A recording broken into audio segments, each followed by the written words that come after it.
Welcome to The Underknown. I'm your host, Jan Perillo, and for our first episode, I'm thrilled to be joined by an extraordinary talent, Dylan LeBlanc. Dylan's musical journey has been one of chasing authenticity, vulnerability, and artistic truth. From his early punk rock days to his stunning fifth album, Coyote, his path reflects a constant evolution, remarkable resilience, and a genuine devotion to his craft. Today, we explore the pivotal moments that have defined him, his turbulent upbringing, the rich musical heritage of Muscle Shoals that shaped his sound, and his emergence as a compelling solo voice with his first album, Paupers Field. Our conversation weaves through his creative process, the challenges he's overcome, and the unique path he continues to forge. It's a conversation about music, persistence, and the road less traveled. Welcome to my conversation with Dylan LeBlanc.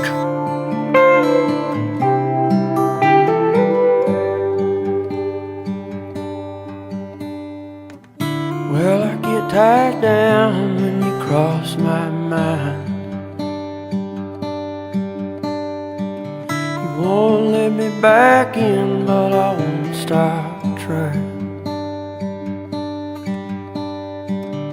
Try to untie the knot, but it's tied pretty tight. Oh, that night in your heart when you left that night. Love is like water, and water gets rough.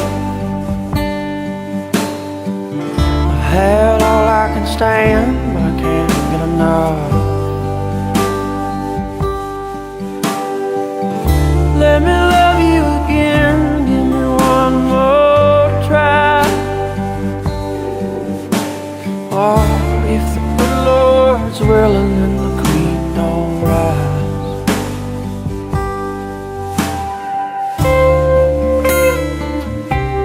Dylan, great to meet you. Thank you so much for joining us today on The Underknown. Yeah, thanks for having me. So we were just listening to "If the Creek Don't Rise" on the intro, and that's off your first album called Paupers Field. And I know you'd been playing quite a long time when that first came out, but you were really young. But your earlier stuff was, sounds like it was like punk and alternative. And where did this I know this was your first solo, but where did this come from? Like, how did you go from kind of what sounds like, from what I've read, harder music into like more this like Americana, country style of songwriting? My dad was a country music writer. He wrote in Nashville on Music Row for many years, and I grew up listening to like classic country stuff like George Jones and Porter Wagner, Roger Miller, Lefty Frizzell, Waylon, Willie, all that stuff. And so all of that folk, kind of country, because I consider Roger Miller to be like kind of folkish in a way too.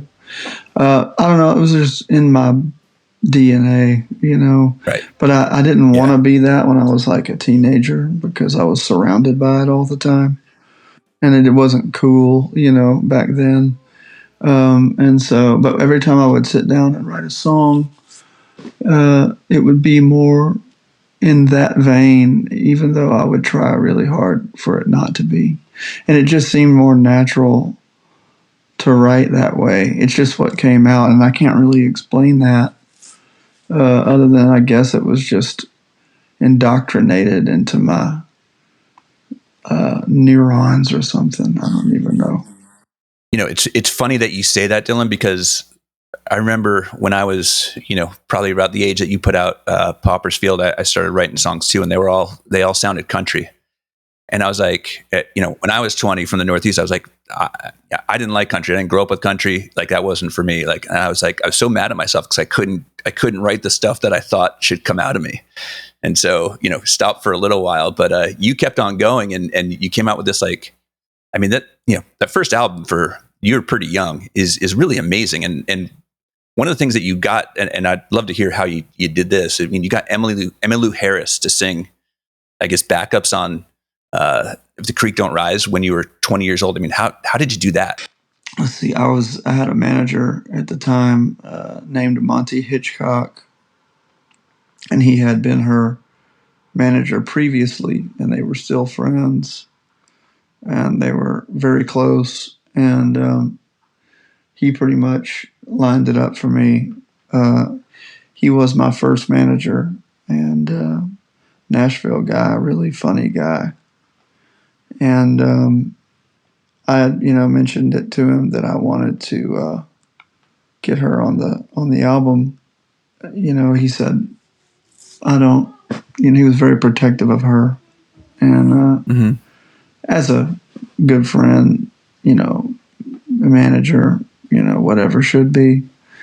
And then finally, he got in touch with her and said, if you like this song, reach out. And no pressure, but if you have time, do it. And we got a phone call like about a week later. I didn't think she was going to do it, because it's not really, I was nowhere near somebody that would have been on her radar. And and I get people asking me to do stuff like that sometimes, and if I don't know who they are, I'm like, nah, I mean, Yeah. but sometimes if I love the music or if it's a friend, of course, but or somebody I respect, so I don't know. And I literally no one knew who I was, even after that record came out. No one knew who I was or cared. So anyway, I got a phone call, and then she wanted to go see Neil Young play at the Ryman Auditorium. Anyway, we ended up hanging out, and she had some free time after she had gotten off of a cruise, playing with John Prine or something, and Wow. she said, I can be there at 7 o'clock in the morning. I remember it was early. And so she ended up listening to it, liking it, and deciding that she could make some time for it. Wow. I mean, it really is a strong song. I mean, I listened to it, I've listened to it a bunch of times, and just to hear that, like, and to think that you were 20 kind of coming off of, rock bands and all that kind of stuff. And, you mentioned before about how this is in your DNA. So I'd kind of like to explore your DNA, your worldview a little bit, because obviously, as you just said, it's had a major influence on your songwriting. And you grew up around Shreveport, Louisiana, and you spent some time in Muscle Shoals, so your father could pursue his musical journey. But you also bounced around a little bit from mom to dad to grandma. It sounds like, from what I've read. And in Coyote, you referenced this, which is your most recent album. You reference a bit of chaos in your childhood, and really, it sounds like the character in Coyote had a pretty, I don't know if it was a bad childhood, but at least a chaotic childhood. And how was your growing up in relationship to that character, and how much of that's based on your life, or maybe it's just the lives of the people that you grew up with? Because maybe you just saw some things. Well, I mean, I grew up in an area that is surrounded by poverty. Louisiana is one of the poorest states in the Union, and full of corruption. And it's funny now, I live in Northern Europe because I have a daughter here, and you don't realize how insane things are when you're living in them. And then when you leave them and come back and you look around and you just go, whoa. Even in Muscle Shoals, like, it was nowhere near. Like, my friends from Louisiana were just one step, and I love them. They're beautiful people and incredibly talented people. And beautiful people. But I do feel like we, like, people from Louisiana, are like more extreme. I don't know if it's like the French ancestry or what, but I just feel like everyone in my household on my father's side, my dad is, half Cajun, it was like everyone was just so much more intense. My grandmother's Jewish, and then she married a Cajun guy. And so everybody was screaming all the time. Both very passionate people, very opinionated. And so it was just like this level of intensity. And then also, you would very much get your ass beat if you were just talking shit. Like, it was like not a place where you could come and flex and then not have to do something to back that up, especially in my childhood. And even now, young people, I think it's one of the last places, Mississippi, Alabama, in the South, period, where like if you talk shit, you better be able to back it up. And so when I was growing up, my brother and I, for sport, we just were rough and tumble. We like to fight and we like to talk a lot of shit, of course. But we like to back it up. So especially my brother, my brother he was just naturally gifted at being, beating the shit out of people. Whooping people. And so I don't know. I just grew up in a tougher environment. And now, at 35, I'm like, I can't even imagine getting into a physical confrontation. Like, it would just be hilarious. But when I was younger, it was like, it felt like all the time, and it's even people in my family, my cousins, and we'd start drinking or something, and somebody would pop off and say something, and the next thing you knew, chairs are flying across the room, and beer bottles are being thrown and broken on the table, and blood is being drawn. It was just that kind of thing, and it was just always like, oh shit, like, we're a bunch of crazy motherfuckers, So I don't know. And then, and so I don't know, my granddad was a tough dude, Well, he had a rough childhood. He grew up with nothing and very poor, and we didn't have a lot of money growing up. There was a kid down the street from my house named, well, I'm not going to give his name, but he's the sheriff now of. Oh, wow. Or maybe he's a deputy. He might not be the sheriff yet, but he will be. But he was a tough guy.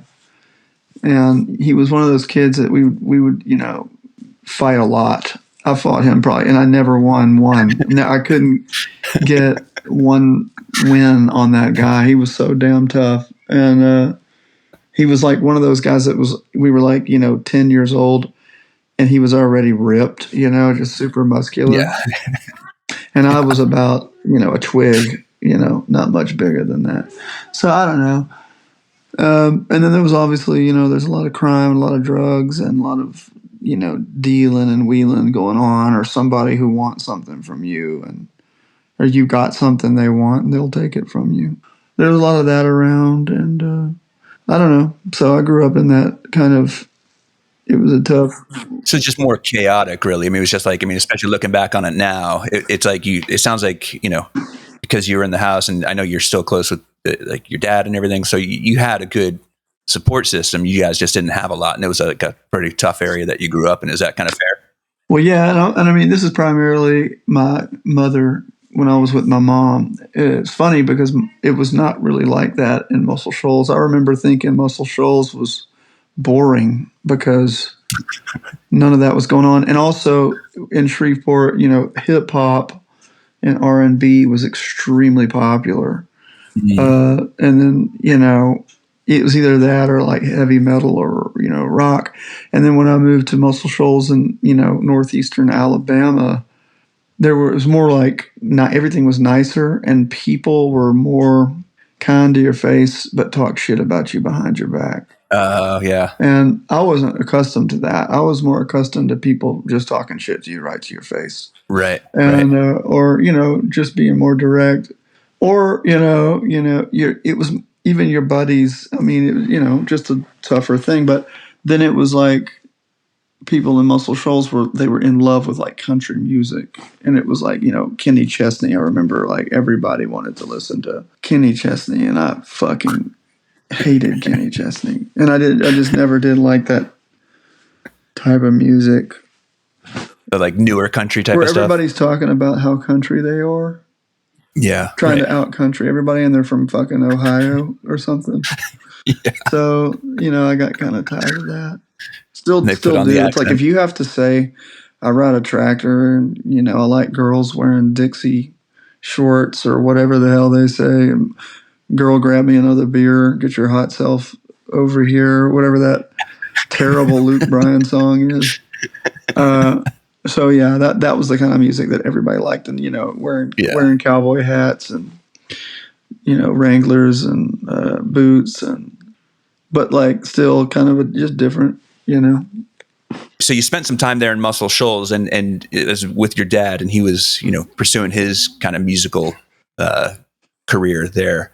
But it must have been, even though it was boring to you because of the way that people were or whatever, you probably learned a ton by. I mean, I imagine that you got to go to the studio with your dad, and when he would have a session or something like that. Did you get to kind of tag along a lot? Yeah, that's about all I did. I spent a lot of time there. He worked all the time on music, and he's a great player. He's an incredibly talented musician. He can play many different things, and so he gets hired a lot to play on people's albums and stuff. And then he also still writes for a publishing company. Primarily does that for his job, so he stays busy. But wow. All he did when I was a kid was that. So I hung out with him. I had a few friends in Muscle Shoals that I hung out with, but I was never part of the in crowd or whatever. That was a different dynamic altogether. And like I was just saying, I wasn't like I wasn't that. And in a way, even now I don't fit in that town, but I still love that town. And I've made all of my best music there, and I wrote a lot. There was just nothing else to do but write. And in a way, it was good for me because of the no distraction rule and the discipline. And I hung out with a lot of songwriters. Donnie Fritz comes to mind, Spooner Oldham, and they were my, couple of my favorites. And Rick Hall always took time to talk to me. And I got to hang out. Those guys are all legends, everybody I just named, who've written some seriously great songs. And Rick obviously produced amazing records. And so I spent my time with those people. And the thing that they always drilled into me was to write all the time. Practice your songwriting and write up. It takes 30 songs to get to one good one. All that stuff. And so I really listened to that, and I just loved music anyway. It was the reprieve, or so to speak, from whatever. It's like your safe space, almost like maybe not safe space, but where you can kind of go just to escape. And I've embraced. When you're young, you think that the universe is like, you think you're important or something, and you think that if you have this special ability that the universe is going to hone in on you. And, the older I've gotten, I've embraced my insignificance, so to speak. And, especially like when it comes to all that. And I did it. A lot of it was because I felt like I was nobody, at that age, especially. And everything is, how it is when you're a teenager, everything's magnified, and your feelings are magnified by 1,000. This is the end of the world. And, and nothing's really that important. You think it is. This is the end of the world. But it's funny, I do the way I feel about music now and the way I felt about it then. In a lot of ways, I felt like that was my way out, to be somebody so I could go and do things. And that's exactly what happened. And I can't explain that, but anyway. Well, it was never, so it sounds like to me, you had a lot of, so first of all, your dad was in music, and you grew up in a, relatively rough area. And that's usually not the type of place where, everybody's, grooming their kids to do the SATs and go to college and go be doctors and lawyers and stuff like that. It sounds like when you're in that environment and, you have one role model, which is, not one role, but one of your role models is your dad. I mean, that kind of seems like a natural way to look for that escape is, through the thing that you're exposed to the most and maybe the best and have a lot of joy from. I mean, it there's no question that it brought you a lot of joy at those ages too. Yeah. I mean, I just love doing it. I did enjoy being, by myself a lot as a kid. I grew up, I had a little brother and a twin sister who I loved dearly, and my mom, and I had a stepdad, and we all lived we had a a trailer out in Blanchard, Louisiana, which is north of Shreveport, but not by much. It takes maybe 10 minutes to get out there. And kind of in the country. And guitar was something that, like, learning it, my dad, he was trying to pursue his career, so I didn't see much of him until I got to be a little bit older. And then I moved in. I have to be careful. When I talk about my childhood, there's people that are still in my life that I don't want to embarrass, and that we're totally good now. And so I don't ever tell the whole story because it's a long story and it's not a nice one. And there were circumstances that took place that forced me to go live with my dad. My mother is a very sweet, really kind-hearted individual. Always has been. And but she's one of those people that doesn't. She's so kind and so sweet that she lets people walk on her. And yeah. So anyway, when I went to live with my father, he was busy, doing all that. And one thing, I always looked up to him because I thought, he's doing it. He's doing something. He left this town, and Shreveport was never going to be a place where anybody was going to make it in the music business. You can't, stay there, and like you got to leave. Like most people, most people who come to Nashville, which is the place that I was closely and mostly associated with, as far as the music goes, it's like people aren't from there, It's funny though, because they start speaking with a country accent all of a sudden. You're like, what's that about? You're like, hi man, what's up, dude? It's like, dude, you're from fucking LA, shut up, Let me ask you about, like, when did you pick up, like, what was your first instrument that you picked up? Because, obviously your dad had them around. I mean, were you just playing at a super young age, or was this something that came to you when you finally moved out to Muscle Shoals, or what was that like? No, first thing I picked up was guitar.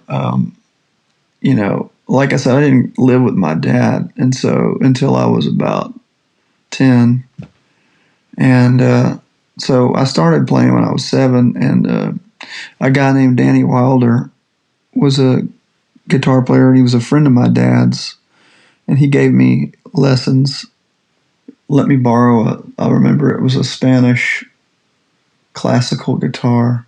Like nylon string guitar? Mm-hmm. Yeah, and it was huge. I remember that it was hard for my fingers to fit on the guitar when I was like, little. But he taught me some things, and I remember he taught me how to play. The first thing he taught me how to play was Peter Gunn, that that was the first thing. And then the second thing he taught me how to play was Wild Thing by the Trogs. Okay, yeah.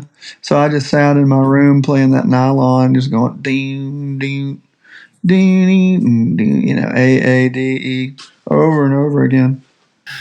Because there's usually that or Smoke on the Water, right? I mean, those are always like kind of like... Yeah, so basic, nothing special, just...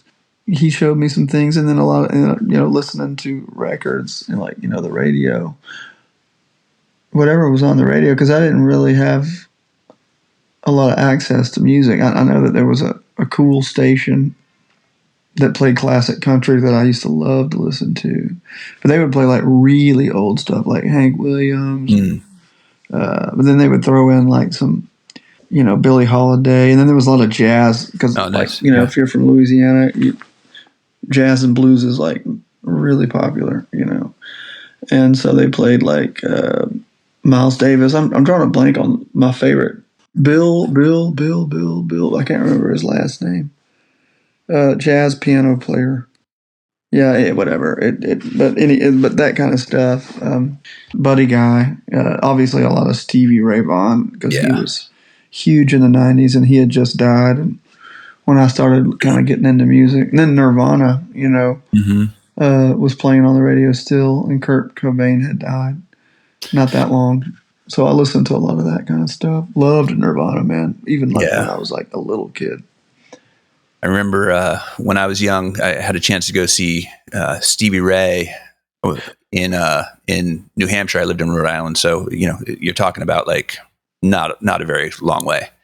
Yeah. But I was like, no, I'm not going all the way to New Hampshire. And, a couple of weeks later, he died. He died in the car accident. I was just man. I mean, not in the car accident, the plane, the helicopter. Yeah. And I was, ever since I've just been, it's one of my big regrets of like he was ridiculous. Just an amazing player. Yeah. Yeah, he was undeniable. I like that word because it's like so true. There's certain music out there and people who are just so talented that they're undeniable. Even if you don't like it, it's undeniable that those people are really good and really talented. Yeah. He was one of those people. Definitely. So let's get back to some of your more current music and things. So, I know you've released, 5 studio albums, and the first is Paupers Field, which we played a little bit off of. And, I asked about how you got into that, country, folk, Americana, genre. I don't even know what you would call it back then, because it's certainly a bit of a mashup of, I think, the 3 of those. When you came out with, like, how long before Pauper, like, you have some good, were you writing those for a really long time and you just were able to put those onto the album? Or was it just something that you said, like, after playing in some of those other bands that you were in, you're just like, started writing some songs and came out with Paupers Field? I mean, did you play these things out? I mean, what was that transition like for you? Well, I'd been writing for 4 years prior to when that record came out. And the last 2, I worked on that record for 2 years before I, and I wasn't trying to, get signed or anything, but I played, like I said, I dropped out of high school at 16, and then I joined this band that did regional touring. Mm-hmm. Their singer had quit, and they needed me to write 11 new songs, and they had won a competition to play Bonnaroo Music and Arts Festival. And their singer had quit right before that. And so they were like, we're going to do Bonnaroo. Like, we can't not play Bonnaroo. And like, they knew me from town, and I'd been, playing at this open mic night at this place called the Smokehouse in Muscle Shoals. So I got asked to be in this band. And then so I wrote these songs, and it's funny too, because I wrote the songs like I thought their other singer would write, and they were like straight up punk rock, songs, and they were terrible, because I had to do it like had a week to write all these songs. So I wrote 11 songs, and they were all like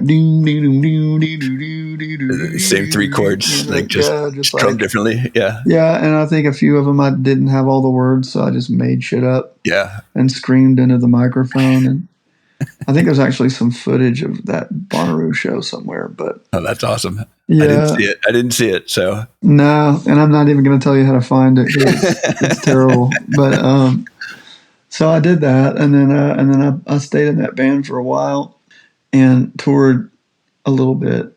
And believe me when I tell you that our pants were tighter than the band, it was rough, but it was fun, and I've always wanted to travel and always wanted to see things. And so I thought, hey, this isn't so bad, So I really started writing. I was writing a lot.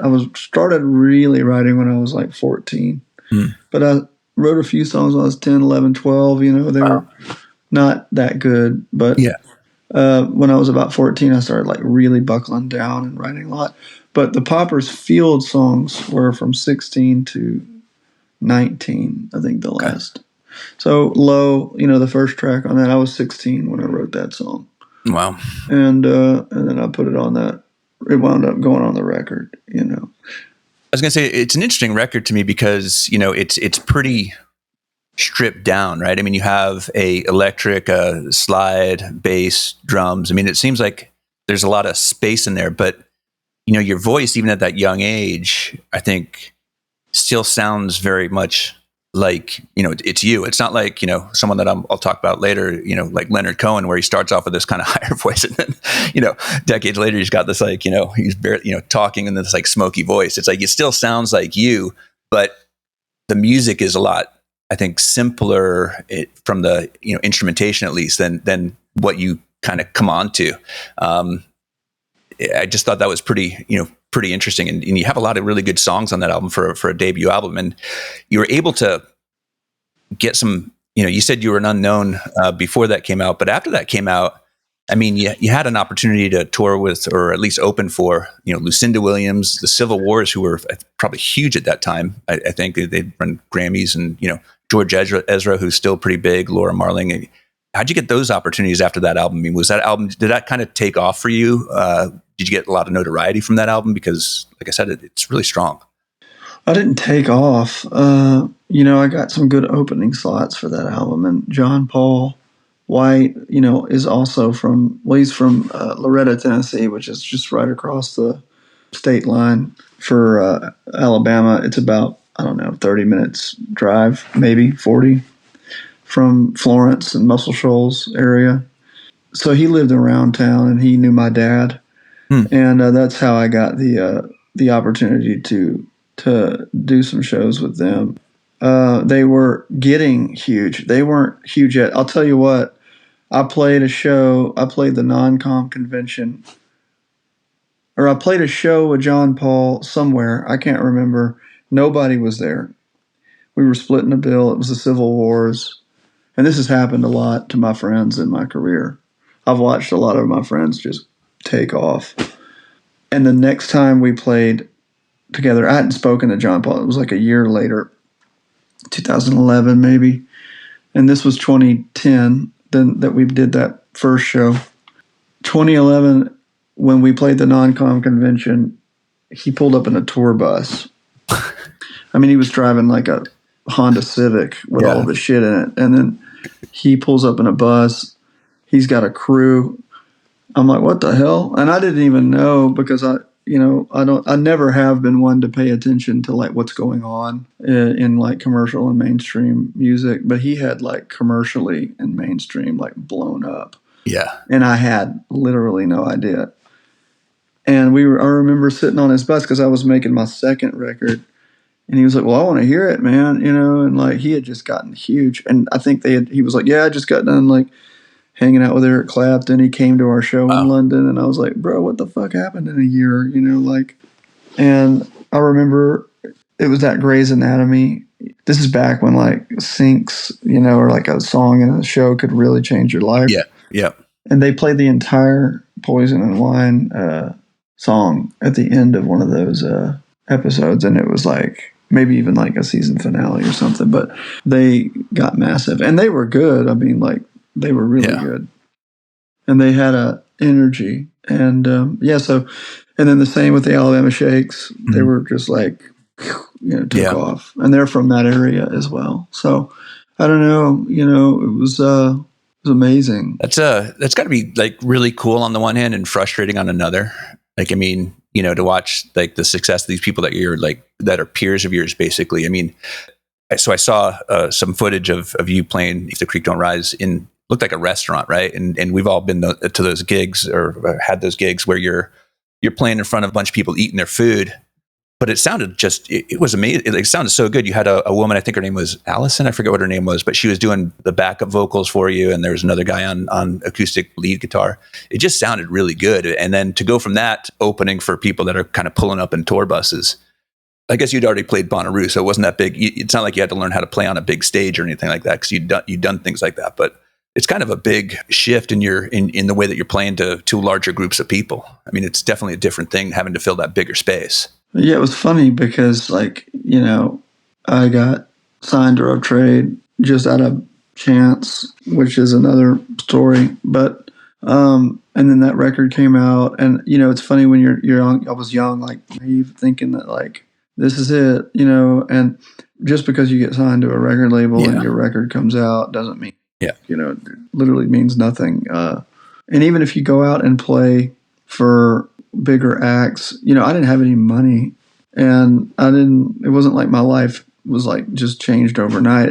I was still working, like having to play 4-hour cover gigs to, make $100 or $75. And I did that a lot. I would play in like bars and restaurants, and then throw a original in every once in a while, and to people who were eating their food, they're not paying any attention to you. They're not there for you. So Right. I mean, matter of fact, they're probably annoyed that you're there because you're trying to talk and you're too fucking loud, you know. And then the manager comes out and he looks at you all like turn it down, you know. You're like, okay, oh, why'd you have me? Exactly. Yeah. You're like, why am I fucking here? You know, just play the music on the radio. Why do you even want live music? But I mean, I was grateful for the money, you know, it was a gig. Absolutely. You know, it was like a way to make some cash. Yeah.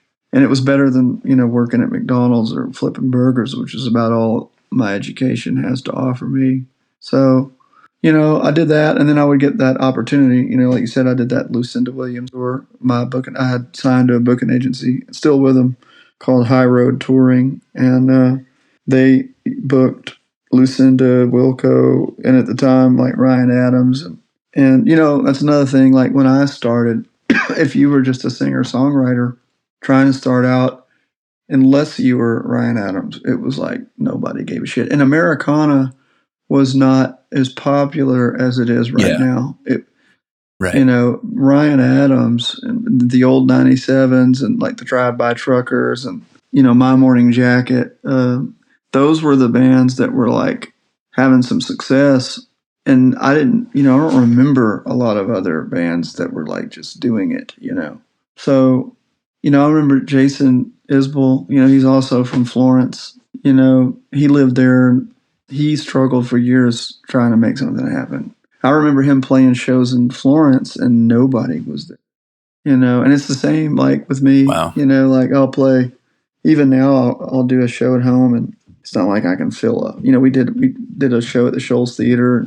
That place holds 700 people. I think 150 people showed up. So, you know, it's tough. And Shreveport, you know, my hometown, you can forget about it. You know, like nobody gives a fuck even now about what I do. So, you know, I've built a fan base mostly in Europe and in major cities in America where I can put, you know, 250 people in a club, you know, maybe. So it's interesting because you've also, like, I mean, after your second album, it said, you know, I read that you played with, or I don't know what you did with Bruce Springsteen. I mean, you know, I did a festival. That's okay. That's been misspoken.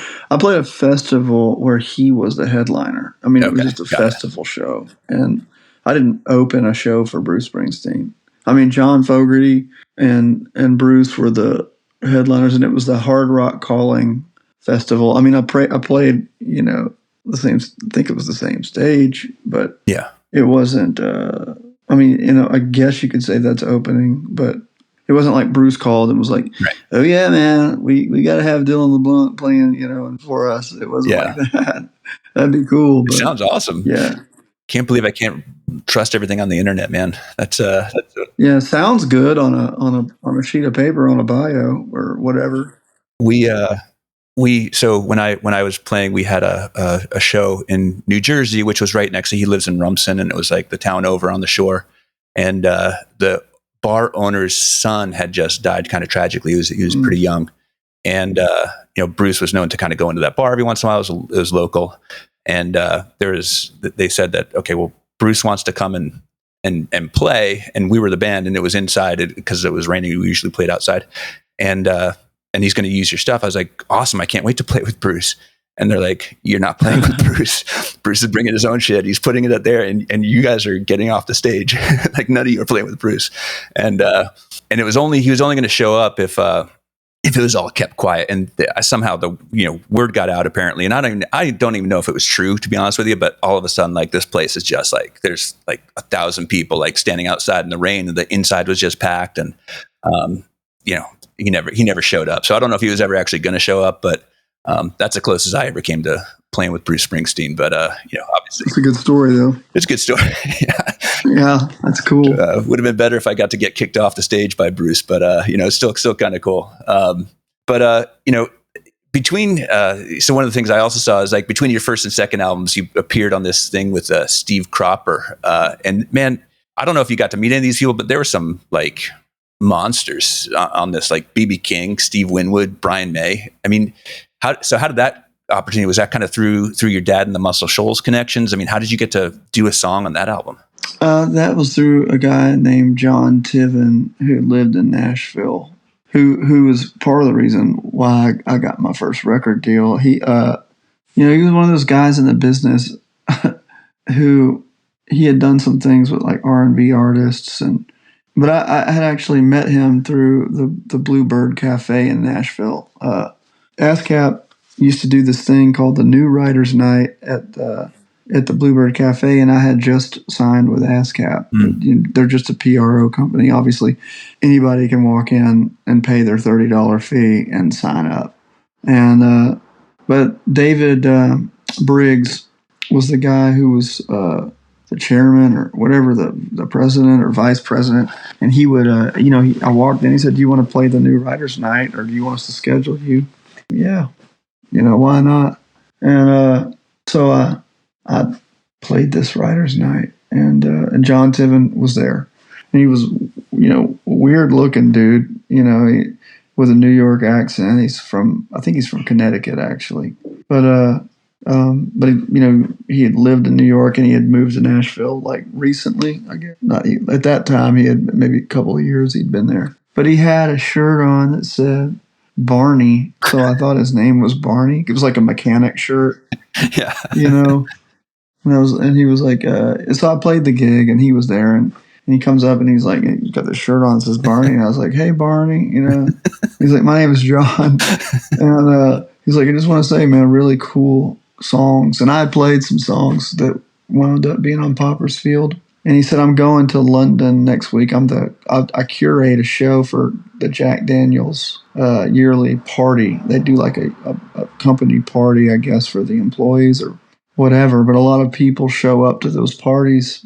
They're like in the business somehow." So he went and did that and told Jeff Travis, who's the president of Rough Trade, that he saw me. This is back in right when MySpace was kicking off, like 2009, 8. Yep. And I had some recordings that were just demos on MySpace. You could put your music on there. And so Jeff went and listened to it and liked it. And that's how I got my first record deal. Wow. It's funny too, because their A&R guy messaged me on MySpace, and I'm one of those people very like skeptical, so, and it's always some scam, in your DMs about this or that, or click this link, and he was like, "I'm the A&R guy of Rough Trade, and, I'm from fucking, sorry for my language, by the way, I apologize. But I'm from Shreveport, and I don't know, if it's not a major label, I don't know who it is. Right. You hear about Capitol, Universal, Reprise, Columbia, whatever I saw on the records that I listened to, and never saw Rough Trade. No, it wasn't. I mean, like, I know the Smiths were on Rough Trade, but, I don't know. And I did like them, but I don't, remember seeing their label on there or anything. But I thought it was just BS, so I didn't respond for a while.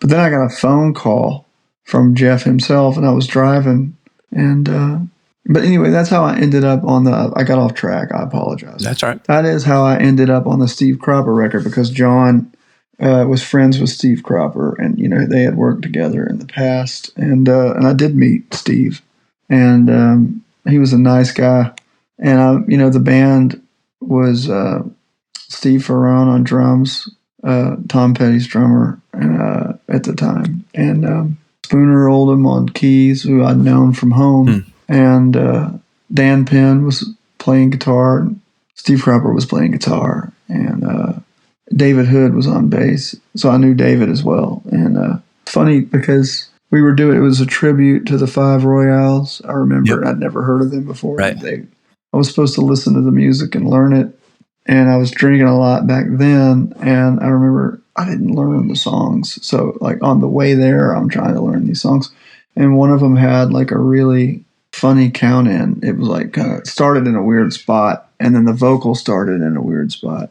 And I knew the words, but I kept fucking up the intro. Yeah. And dude, like 4 or 5 times I fucked up the intro, and Steve Ferrone literally threw his drumstick and was like, "No, no, no, no, no." And he started screaming at me. My God. I was like, "What is happening?"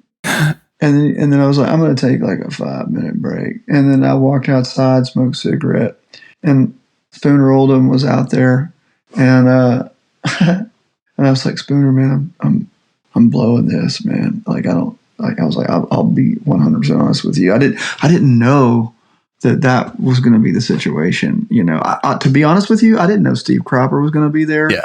I didn't realize that it was like A-list people that were going to be there. I thought that it was like me and John. And you're just going in and throwing down a vocal. Right.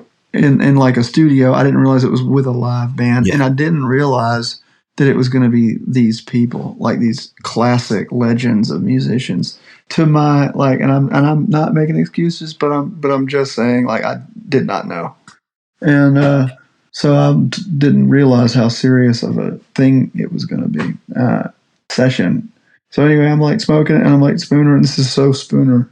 I'm like, Spooner, man, I didn't learn this stuff before I came here. And he's like, man, I didn't listen to it either. You know, he's just like, you know, he's like, don't worry about it. You know, he's like, just try to follow along, you know, and this and that. And then I got back in there. We nailed it. Okay. But, yeah. Yeah. That's man, what an interesting story. I mean, and it's also kind of shows like I guess the arrogance of being like, you know, 20. You know, you're walking in the studio. Humbling you're just like, experience. I'm just gonna do it. Like I don't need to prepare for this shit. And then you got like all these like major pros in there, like, and they're just. Well, my heart dropped. Like I was like, oh my god, you know, like that's a dude that wrote Sitting on the Dock of the Bay. You know, what the hell? And then there's, you know, Dan Penn, who wrote Dark Into the Street with Chip's Moment, and Dan. And I remember another thing is like Dan's from the Shoals too. A lot of people from the Shoals on that session, which I didn't realize they were going to be there. It was kind of my saving grace. But Dan was like, I was like, Dan, can we slow this thing down like a little bit? And he was like, why would you want to do something like that? You know, like, this is a perfect song. He's like, and there's nothing you can add to it that's going to make it any better. And I was like, yeah, fair enough. You know, basically shut the fuck up and sing the song, you know? And I was like, yes, sir. You know, so, but it was a humbling experience for sure. And one that to this day, I've never walked into a session unprepared ever. Yeah. I bet. I mean, what a lesson, right? Like, oh yeah. It was embarrassing, man. It embarrassed the hell out of me, and but it was good. It was a good thing. It's amazing how much like that feeling of, you know, shame, I guess, can drive you in the future. Like, I'm never going to feel like that again. I'm never going to. If I come in and I suck, it's not going to be because I didn't prepare. It's not going to be because I wasn't ready. It's going to be because, you know, maybe I wasn't up to the moment or something, but I'm going to do everything in my power to be, you know, amazing when I walk into that studio or I walk into that, you know, situation, whatever it is. Yeah, man. Absolutely. Same here. Yeah. So, I'm going to move on. You know, I know that we're coming up to the top of the hour here, and I think we've gotten through like half of my questions for you. But I want to move on to just kind of the change of your music from, you know, the album Cautionary Tale into Renegade, and then finally Coyote, where it sounds like, you know, as a vocalist, you're getting more comfortable. Like there's more of your upper register.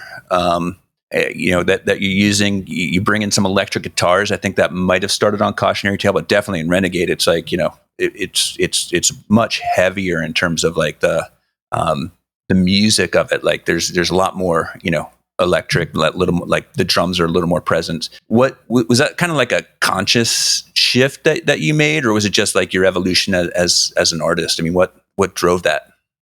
Well, you know, I feel like when I started, even on Paupers Field, I feel like I wasn't a very good singer. And I remember even in like working on sessions and stuff, you know, I would get told a lot that I don't pronounce my words properly, and or my diction was bad, you know. And so, you know, I remember thinking like, I got to get better at singing. And it was something that I wanted to do, you know, I wanted to be a better singer. And, but also I just felt like my range was not very good. And so I would just go for things, you know, starting after my first record, really after my second record, because I didn't have much range then either. But I would just sing in the shower and sing things that I knew I wouldn't be able to do. Right. And then finally, over time, my range expanded. You know, your voice is funny. It's like a muscle. And you you learn to manipulate it in certain ways to reach a note that, like, it's a muscle. It grows and gets stronger the more you use it. And it's like, if I'm on a tour, like a lot of singers are like, I can't sing anymore. But I feel like if I sing like 5 shows back to back, like I get into like God mode or something. Like I'm like, I feel like I can sing my ass off, unless I get sick or something, of course, Right. Yeah, which sure. that happens. But like if I'm in good health and I'm on a tour, like, man, I get into a rhythm and like my voice feels extremely strong, and like there's nothing that I can't do. And it's I definitely have limitations. Don't get me wrong, but I wanted to be good, so I did start exploring, like singing a little bit higher and singing with more authority, I guess, and trying to pronounce my words. And I was always ashamed of my lyrics, also. Oh, wow. So I think that I always thought I could write better than what I had written. Yeah. Yeah. Or that I didn't try hard enough or something. Yeah. And then when I got to the studio, I felt like, ooh, I could have done that better. Totally. I should have put more time to that. And then I would sing it, and then I wouldn't sing it with like or enough authority, because I was ashamed of it, So Absolutely. I remember when I would always hold something back, whether it was sports or something else, so that I could say that I didn't give it my all, in a way, because I was like kind of afraid to fail. I guess afraid to not be good enough is what I was afraid of, and so I always gave myself the out that, I could have tried harder. I could have done a little better. And it sounds like you did that a little bit with your voice too, because you were so self-conscious about it. I was.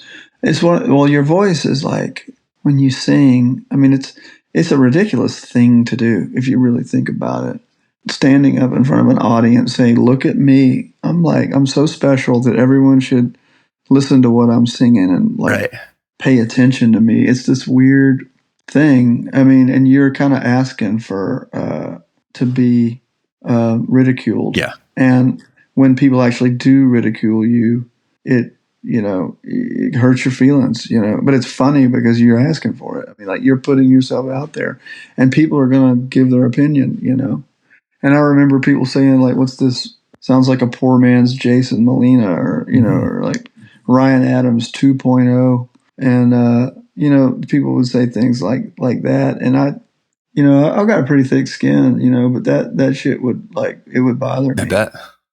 And I'd be like, I wish I could meet that person. Like, I remember writing a comment, like, I'd love to talk to you more about that. Like, you want to meet up, like, like in a restaurant or something, like have a cup of coffee. And I was going to knock them the fuck out, like, straight up.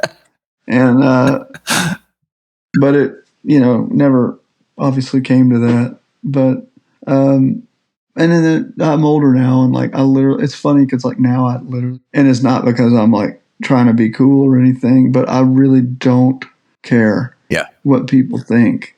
And I think it just comes with age. You naturally and I have a child now, and like, all the superficial, the need for approval and the need for acceptance, all that is just like kind of gone away. You've probably gotten a lot of both too. Like, you've gotten a lot of like, criticism. Oh, for sure. Gotten a lot. And so after a while, I can imagine like the first positives that you get, like first positive reviews or positive comments you get, are probably not that important, but the negative ones are just like, those are the ones that sting. I mean, you just listed a bunch of them. You haven't listed a single positive comment you got. The positive ones are more damaging than the negative ones. The positive ones are more damaging than the negative. Absolutely. Because if everybody's praising the shit out of you and you're young, that's not good for somebody's like psyche. I think the negative ones are the ones that drive you. It's like that I feel like that's more productive. If people are like, you get a bad review for a show, like, he could have done better, and you're like, well, fuck, man, maybe better. Yeah. Or what could I do to strive to like make people more impressed with what I'm doing? But if people are kissing your ass all the time and saying you're the best thing since sliced bread, then what are you going to do? Like, where do you go from there? Right. So, and then you start thinking it, and then but you're not right, So it's just, the whole thing is hilarious and ridiculous. So I don't know, it's like, in a way, not looking back now, I'm like, those negative comments were like, those were the things that were making me like, that were giving me more of a drive, Yeah. The positive ones, like you said, you don't you feel like, ooh, like cool, like I'm good, or like, and then the negative ones, you're like, oh, how could they, you mean that I'm not the fucking coolest thing ever? It's like, of course you're not, and nothing, no one, it doesn't make sense for everyone to like your music, or to like what you're It's doing. not going to happen. If you're a painter, Yeah. that doesn't People hate Led Zeppelin, it's like I don't know how you could. Yeah, well, exactly. To me, people who hate Led Zeppelin are tasteless idiots, but that doesn't mean that they are. You might be right. That's just they have a difference of taste. So, but. Well, let me bring up to the more recent, because I want to give you a chance to tell us what you're doing in the next couple months. I know you got a European tour coming up, but I want to talk a little bit about Coyote if you have a couple more minutes. For sure. This album you've described as being a little autobiographical, and when I listen to it, I hear this like build of you start off with like the opening track, and you kind of build, and to me that builds to this No Promises Broken, which it's not among like one of your more popular songs as I've searched it, but man, I love that song, and it has this like Zeppelin. We were just talking about Zeppelin. This is Zeppelin influenced lick in there. At least I think it is. So good. Not derivative, but just like you can kind of hear the influence in it. And this is where you're kind of really using your voice. I think like I don't know if it's at full potential or what I want to say, but it's just like it's really just soaring over the music. It's really just a beautiful song that you kind of build up to. Talk about and I know you also said this is always the album that you always wanted to make, that you kind of always had in your head. Can you just talk about like how it came about? And I know you're on a new label and all that kind of stuff, but just what that album was like to record. The recording process of that album was incredible. It was really fun. I had a budget to hire like incredible players. Fred Eltringham being one of them. He's done some incredible work over the years. He's one of my favorite drummers. Played with the Wallflowers for years and played on really cool records. Plays with Sheryl Crow still. I don't know, man. He's just got this groove, Coyote wouldn't be as groovy of a record. To me, I love that. I love Coyote. I think it's one of the best records I ever made, especially production wise. I love the way it's produced, and not because I got to do it myself, but because I had the means to put what I wanted to on it. I mean the layers on it are kind of incredible. You can listen, you can always hear. I think you got like slide, and maybe there's a piano and keyboard player underneath there, but there's just like a lot of different things going on.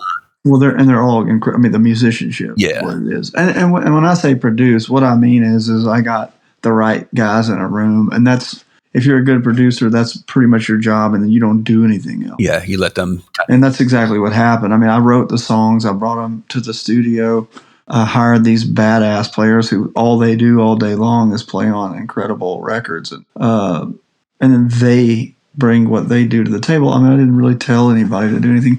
I produced the strings, I wrote the parts and I sang them to them, and but as far as like, and I remember telling Jim, who's the keyboard player, Jim Brown, I remember telling him, we call him Moose. I remember telling him like, hey, like I want it to sound like kind of a, like, we reference everybody. If if you got something in your head, you reference a song. And I remember referencing New York by Frank Sinatra, but like a little bit of a weird, like Wurlitzer part, like that happens. Anyway, and he was like, oh, I got it, but funky, like make it more like, Leon Russell or something, So he was like, cool, man. And then he just did it. And then I was like, yeah, I mean, like I couldn't have told him what to do better than what he just did. And that's the kind of players that they are. So, you don't have to say, they're like, what are you thinking? You're thinking like, what do you want? And I'm like, Leon Russell, anything. And I remember telling Fred, I was like, I don't know, man, Jim Keltner, 1972, he's like, word, got it. And then he's just like, everything he did was like, and we put the drums in a padded room, totally isolated from the rest of the studio. There's no bleed. And so it's just drums and just really dry. There's nothing on it, hardly at all. It's barely even EQ'd. It's just that those drums sound good. And if you're good at music, it's like, make it sound good, make those drums sound good, and we'll record them. Right. And you don't have to do a lot. You're starting with a good sound and not trying to alter it into a good sound. Exactly. And I think that, like, I'm a traditionalist in that way. I want it to sound good as it's going down. I'm not one of those guys that's going to go into. There's a ton of people like that, and it's not wrong. But they'll just EQ the shit out of everything, compress it to where to me, it takes the life out of it. Yeah. It doesn't sound like the original instrument anymore. Right. And that's cool on some things, but it's overdone, I think, in music these days, especially with younger people who are starting out. They get their Logic and their laptop and they throw a beat on it, or they do a loop, or they just play one little beat and then loop it, and that's cool.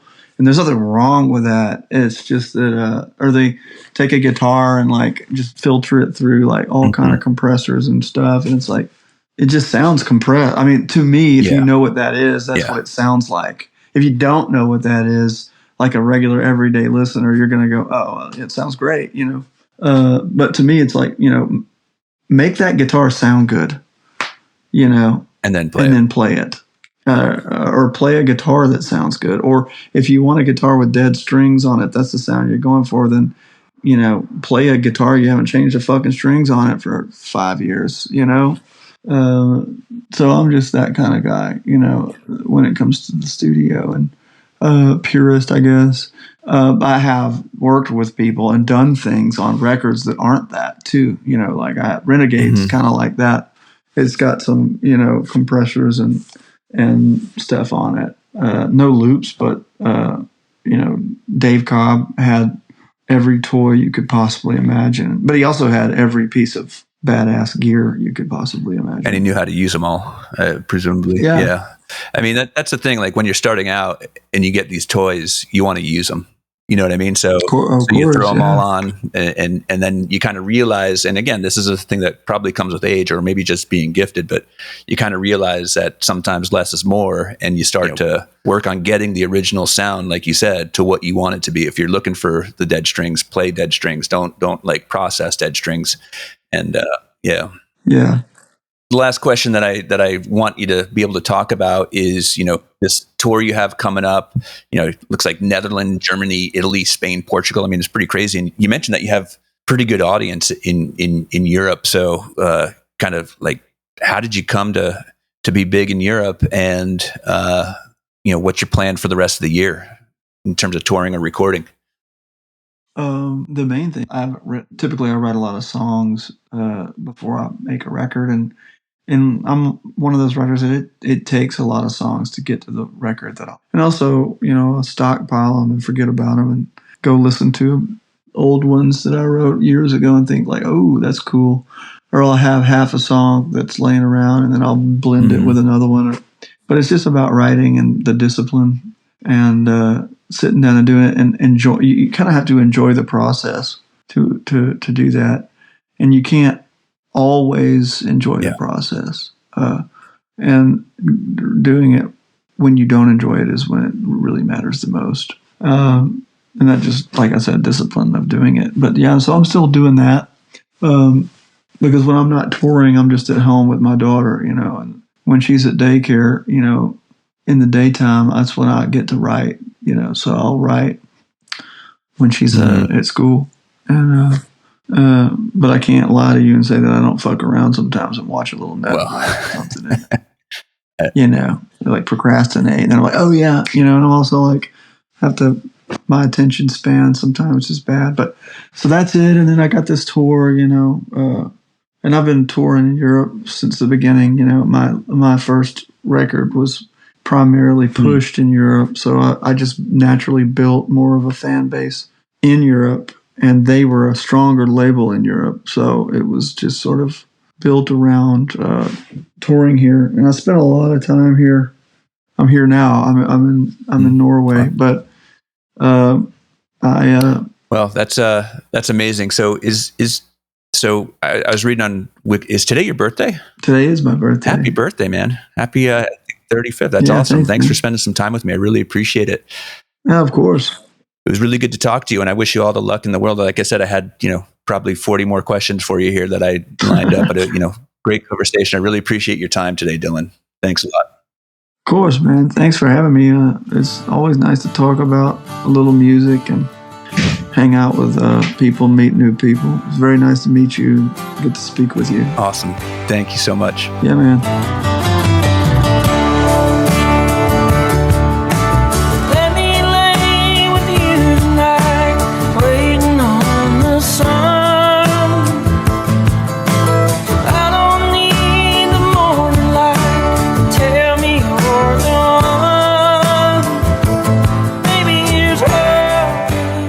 Thank you for tuning into the first episode of The Underknown with Dylan LeBlanc. Dylan, thank you so much for agreeing to be the first artist on this new podcast. I appreciate the faith that you showed to come on. Dylan's album is called Coyote, his latest album, and you are listening to a song off of it right now called No Promises Broken. It's probably my favorite song off that album. If you have a chance, do go see Dylan live. I will see you next time on the next episode of The Underknown.